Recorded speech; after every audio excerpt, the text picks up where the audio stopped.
Tonight, we're taking you to a place where history meets romance. Welcome to Grand Café 1919. A charming restaurant nestled in the heart of Binondo, this century-old building once served as the headquarters of the Hong Kong-Shanghai Banking Corporation.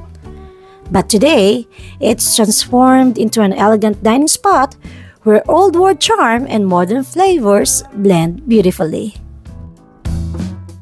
My name is JLo and this is another food episode for JLofied. Tara! Kape tayo! Stepping inside, you'll immediately feel its classic yet intimate vibe.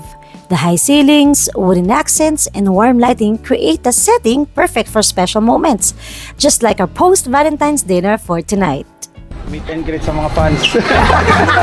Kami yung fans. For this special night, we are joined by our guest couple, Omar and May, who like me are coffee lovers. Perfect company for a cozy and relaxed evening. Tara, kape tayo!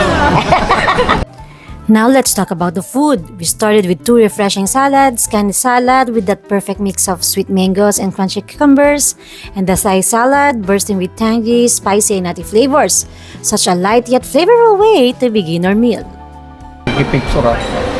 Mag-flat lay tayo mamaya. Antayin natin yung pizza.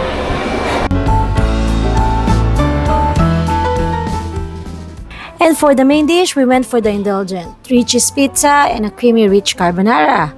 The pizza had a perfect gooey cheesy goodness while the carbonara was silky, creamy and full of flavor. Comfort food at its finest.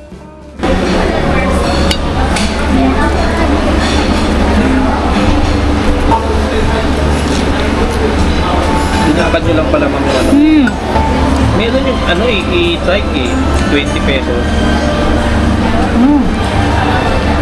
Oh, sarap. Sarap.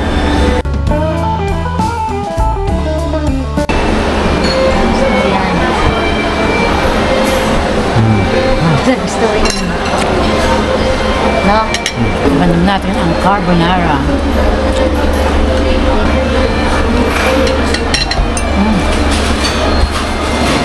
Hindi ko masakit type yung mga jersey kanina. Creamy.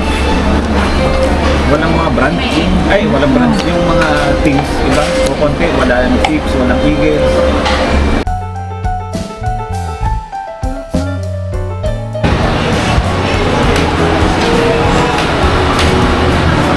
We also have function rooms.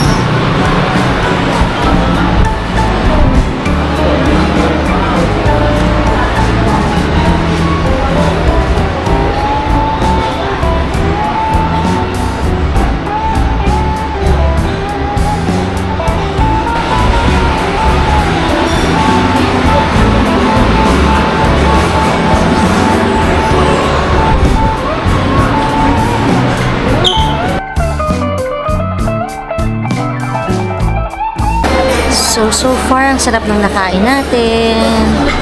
Masarap yung mga salad, carbonara, and the pizza is so good.